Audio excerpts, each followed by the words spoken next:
Hey, bonjour à tous et bienvenue pour un nouvel épisode spécial de Saviez-vous?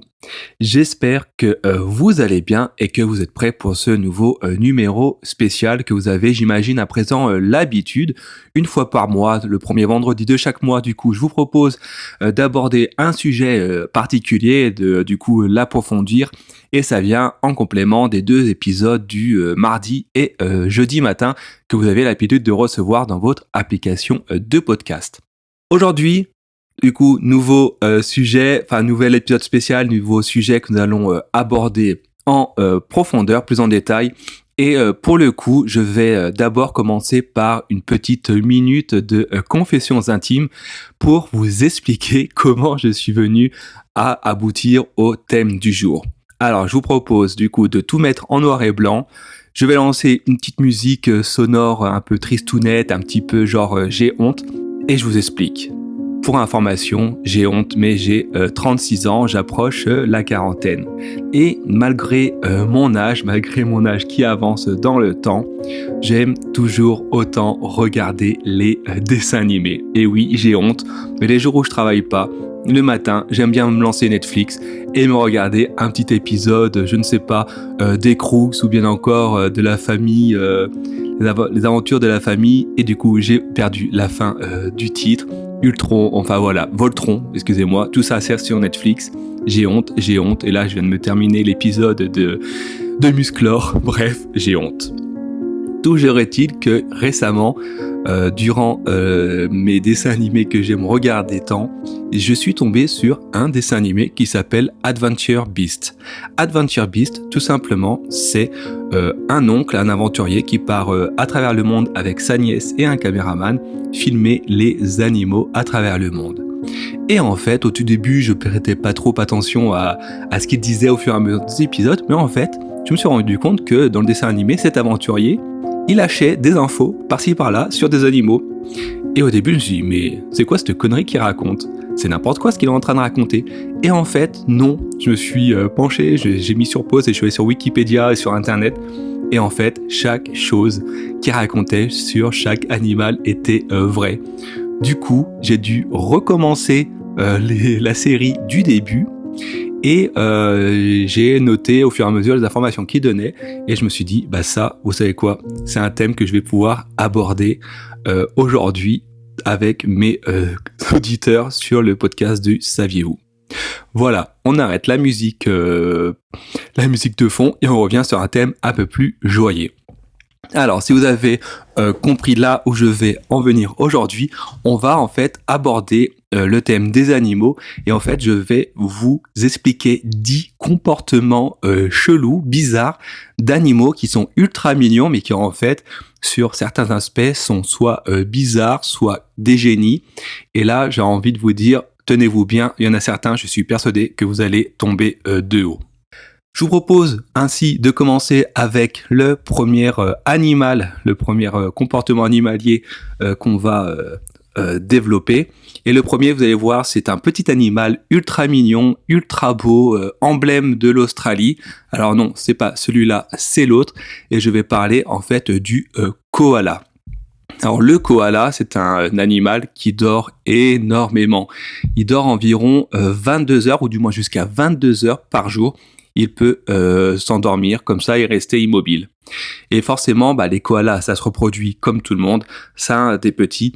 Et les petits, en fait, ne se réveillent pas forcément au même moment que leur mère. Et du coup, ces petits doivent bien trouver un moyen pour manger. Et c'est là où ça devient intéressant. En fait, la progéniture du koala adulte, quand il se réveille et qu'il a faim, ne va pas essayer de réveiller sa mère.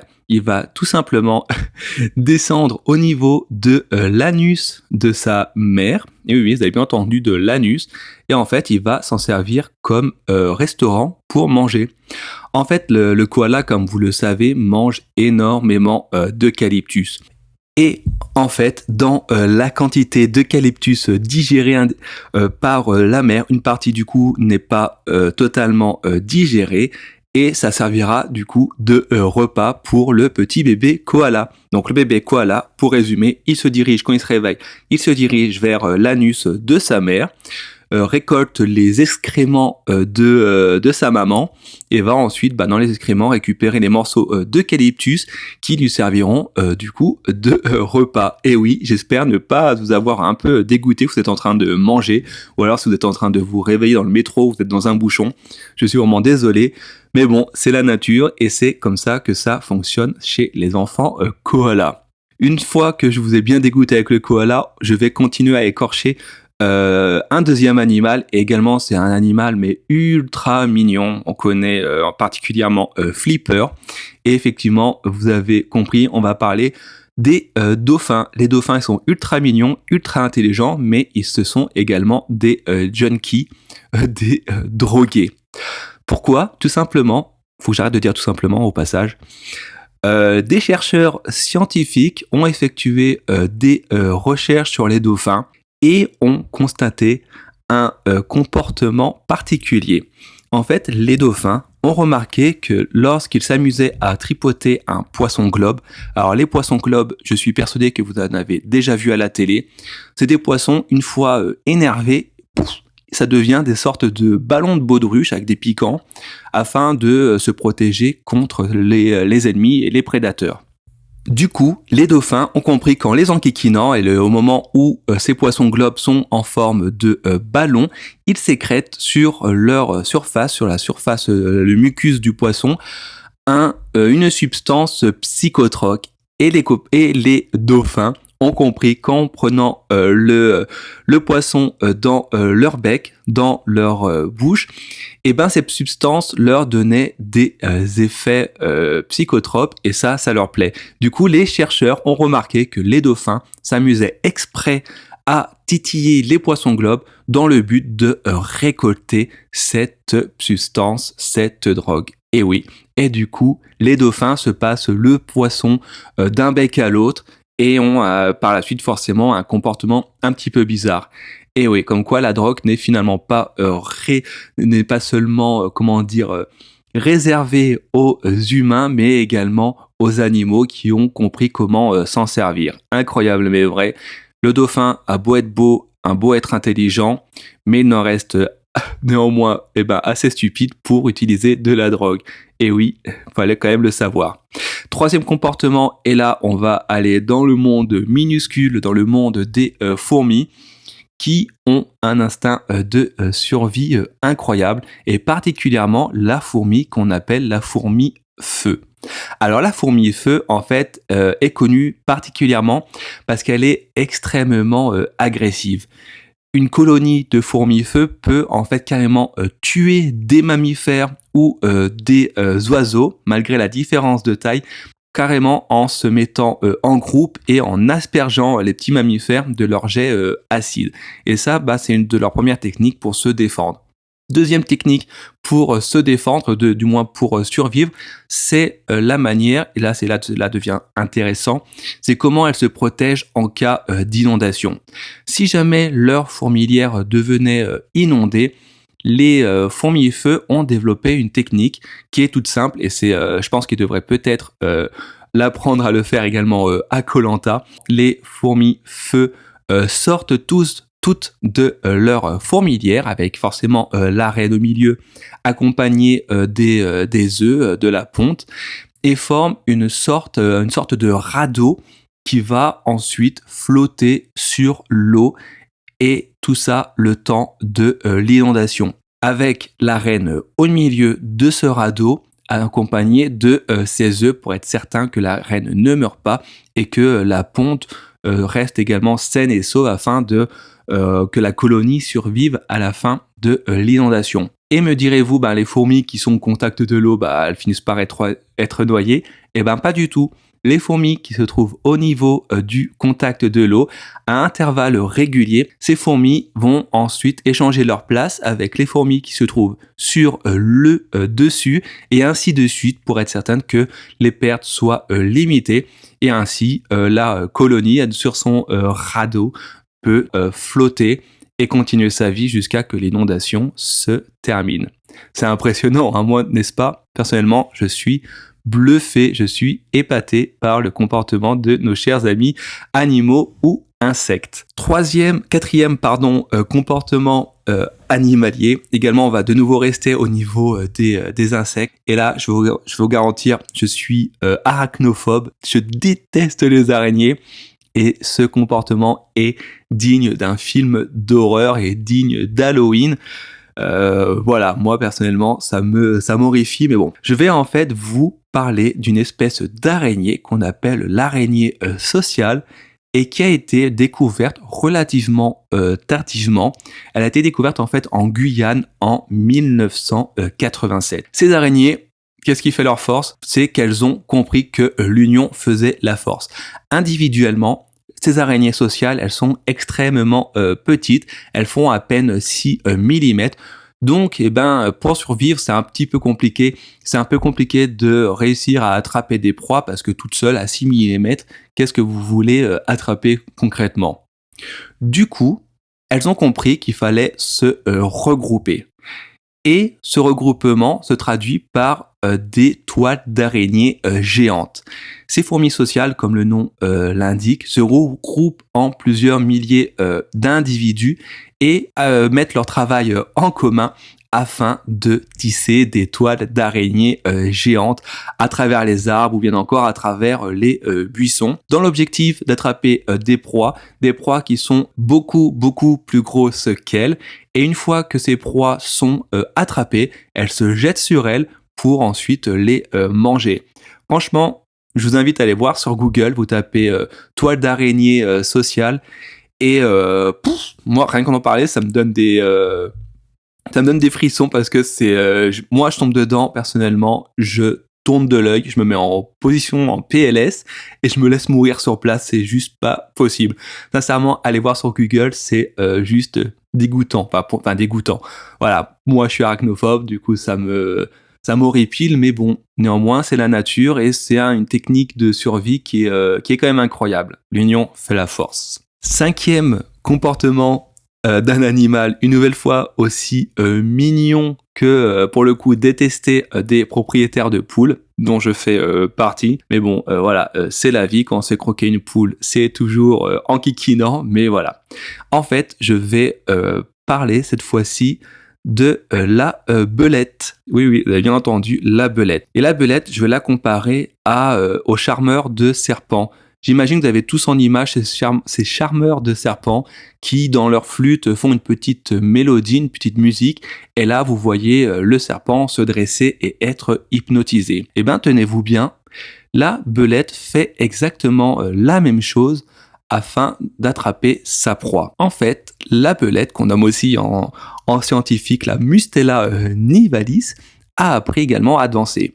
Et en fait, lorsque par exemple elle a un lapin en visu, elle sait par avance, la belette, qu'elle va pas réussir à l'attraper parce que le lapin est 10 fois plus rapide qu'elle et que forcément, si elle tente sa chance, elle n'y arrivera pas. Du coup, la belette danse devant le lapin en faisant des sortes de zigzags extrêmement rapides, des petits bonds également, des roulades. Et en faisant tout ça, comme un idiot, le lapin ne bouge plus et est littéralement hypnotisé par la belette. Ainsi, lorsque ce lapin est hypnotisé, la belette en profite et se jette dessus pour la croquer et pour la manger. Et oui, incroyable mais vrai. Avant de procéder et de suivre le flux de notre épisode et d'entamer la 6e comportement animalier, une nouvelle fois, si vous n'êtes pas encore abonné, je vous invite à le faire. Une nouvelle fois, c'est ultra important pour ne rater aucun épisode. Ça permet également, comme je vous le dis, de suivre tous les épisodes semaine après semaine. L'audience augmente et ça me fait ultra plaisir. Donc abonnez-vous dès à présent, en 2 secondes, c'est fait. De même, si vous êtes sur Apple Podcast, n'hésitez pas à mettre 5 étoiles et me mettre un petit commentaire positif, évidemment, afin de faire remonter le podcast dans le classement. Du coup, comme promis, on continue notre épisode avec ce 6e comportement qui est également bien particulier. Donc je vous l'avais promis en début d'épisode, ça va quand même chercher ultra loin. Pour ce coup, on va en fait se pencher sur la reproduction des vers plats. Et là, attention, il faut pas confondre le ver plat avec les vers de terre. Il s'agit en fait ici d'une autre espèce animale. Donc si vous avez un petit doute, allez chercher sur internet, vous tapez ver plat, V-E-R-S, pas V-E-R-T. Mais voilà, donc ver plat, c'est pas la même chose que les vers de terre. Alors en fait, les vers plats, il en existe des tonnes et des tonnes. Il y a les terrestres, mais il y a aussi les marins. Et franchement, allez une fois dans un magasin de poissons, allez voir à quoi ça ressemble. Il y en a certains qui sont d'une beauté vraiment impressionnante avec plein de couleurs, c'est super beau. Mais bon, revenons à ce qui va nous intéresser concernant la reproduction des vers plats. En fait, les vers plats sont également connus parce qu'ils peuvent régénérer des parties de leur corps amputé. Et ils disposent également d'un rite sexuel un peu particulier. En fait, à leur naissance, les vers plats naissent hermaphrodites. C'est-à-dire, j'imagine que vous le savez déjà, ils ont les deux sexes. Ils ont à la fois et le sexe mâle et le sexe femelle. Mais chez eux, alors je suis désolé si ça choque certains ou certaines d'entre vous, chez eux, être une femelle, être une femme, c'est pas forcément bien vécu. Et du coup, lorsque deux vers plats se rencontrent dans l'objectif de s'accoupler, ils se livrent une sorte de bataille. Et l'objectif de la bataille, attention, ça devient limite choquant, c'est la bataille, le gagnant sera celui qui arrive à mettre son pénis en premier chez son congénère. Et oui, en fait, celui qui arrive à mettre son pénis en premier chez son congénère sera du coup le mâle, et l'autre automatiquement va devenir une femelle. Et malheureusement, celui qui deviendra la femelle, ça sera le perdant ou la perdante au final de ce combat. Mais ce n'est pas tout. Si jamais ils ne trouvent personne pour se reproduire, ils peuvent se satisfaire tout seuls. Oui, vous avez bien entendu, ils peuvent se reproduire tout seuls. Comment ça se passe lorsqu'ils doivent se reproduire tout seuls? Comme je vous l'ai dit au tout début, en fait, les vers plats, si vous le coupez, génétiquement, ils sont capables de se reconstituer à l'identique. C'est exactement ce qu'ils font afin de se reproduire lorsqu'ils sont tout seuls. Ils ont la faculté à se couper tout seuls en deux, et ainsi les deux morceaux vont se reconstituer comme si de rien n'était, et chaque morceau détaché va devenir un nouveau ver plat avec forcément le même code génétique. C'est comme si vous vous coupiez en deux et que vous obteniez du moins au final un frère ou une sœur jumelle. Allez, on va revenir pour le prochain animal dans nos campagnes qu'on aime tous. Je vous invite à vous imaginer, je ne sais pas, dans la prairie normande avec des troupeaux de vaches. Voilà, et justement, on va parler de la vache. Alors, je sais pas vous, mais souvent, on s'imagine que l'amitié du moins, est un sentiment typiquement humain, qu'avoir un ou une BFF est limité au genre humain. Mais en fait, c'est absolument pas le cas.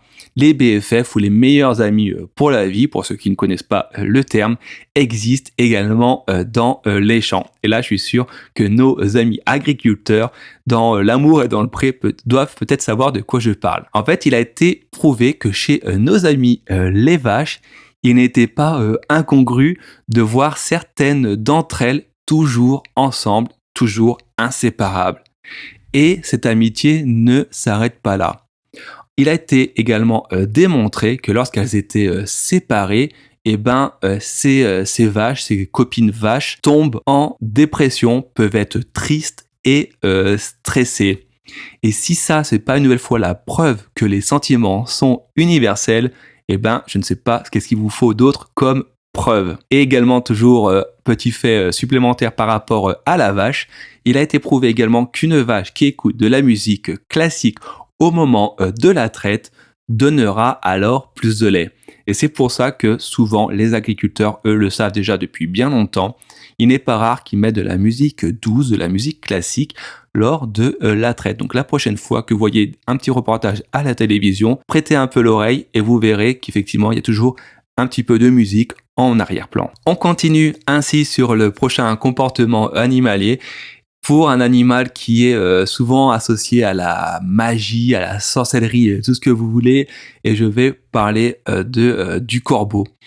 Du corbeau qui en fait est un animal bien plus intelligent qu'on ne le pense. Et également des études scientifiques, vous en doutez, ont également été faites sur les corbeaux et plus particulièrement sur les jeunes corbeaux. Ainsi, il a été prouvé, il a été attesté que les jeunes corbeaux peuvent se regrouper entre eux, et d'ailleurs se regroupent entre eux et forment ainsi des gangs qui vont en fait s'amuser à embêter les autres animaux, vont s'amuser à embêter les adultes également.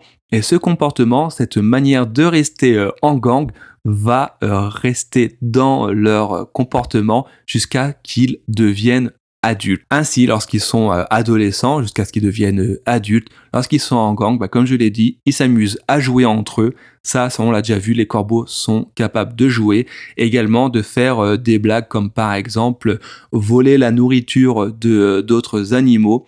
C'est des blagues que les corbeaux font également. Donc voilà, nouveau comportement incroyable sur nos amis les corbeaux. On arrive à l'avant-dernier comportement incroyable mais vrai de nos amis les animaux, de nos cousins les animaux. Et cette fois-ci, je vous invite à mettre un masque et un tuba et à plonger dans les profondeurs de l'océan à la découverte des équivalents marins des mères-poules. Et vous allez voir, c'est là où on se dit que la dévotion d'une mère comparée au koala, et ben là pour le coup c'est complètement l'inverse. Autant le koala, lui, il fait que dormir, autant pour le prochain mammifère, vous allez voir, c'est complètement l'inverse. Ainsi, il a été prouvé, il a été étudié que chez nos cousins mammifères marins, plus particulièrement les dauphins et les baleines, et ben leur comportement changeait une fois leur progéniture née. Ainsi, une fois que leur bébé, leur progéniture est hors du ventre, les mères, tenez-vous pas, ne dorment plus pendant le mois qui suit l'accouchement. Et quand je dis que les mères ne dorment plus, je dis les mères ne dorment plus. Ce n'est pas genre je ferme une paupière et je me donne une petite sieste d'un quart d'heure. Non, c'est juste H24, elles ne dorment plus. Alors pourquoi est-ce qu'elles ne dorment plus un mois après l'accouchement de leur qu'elles aient donné la vie à leurs petits baleineaux par exemple? Parce que les baleineaux par exemple, contrairement à leur mère, contrairement aux adultes, ne sont pas capables de rester plusieurs heures sous l'eau, ne sont pas capables de partir en apnée dans les profondeurs et doivent en fait remonter à la surface toutes les 3 à 30 secondes pour pouvoir respirer. Et donc, forcément, si la mère n'est pas réveillée pour s'en assurer, eh ben, le petit finira par mourir de noyade. Donc, les mères, pendant le premier mois, jusqu'à que les petits apprennent à respirer longtemps sous l'eau, leurs mères, pendant le premier mois, s'interdisent de dormir afin de s'assurer que leurs petits remontent respirer à la surface. Et également, la deuxième explication par rapport à ce comportement de mère-poule, ça s'explique également par le fait que cela évite d'être attaqué par d'autres prédateurs et de garder leur corps chaud, leur corps toujours en mouvement pour éviter que les petits ne meurent pas également d'hypothermie. Enfin, on arrive au dernier comportement animalier un peu particulier, un peu insolite. Et là, pour le coup, on va pas aller chercher bien loin. On va s'intéresser à nos amis les chèvres et particulièrement une race de chèvres qui s'appelle la race Tennessee. Alors Tennessee, c'est un nom américain de mémoire. C'est une ville américaine.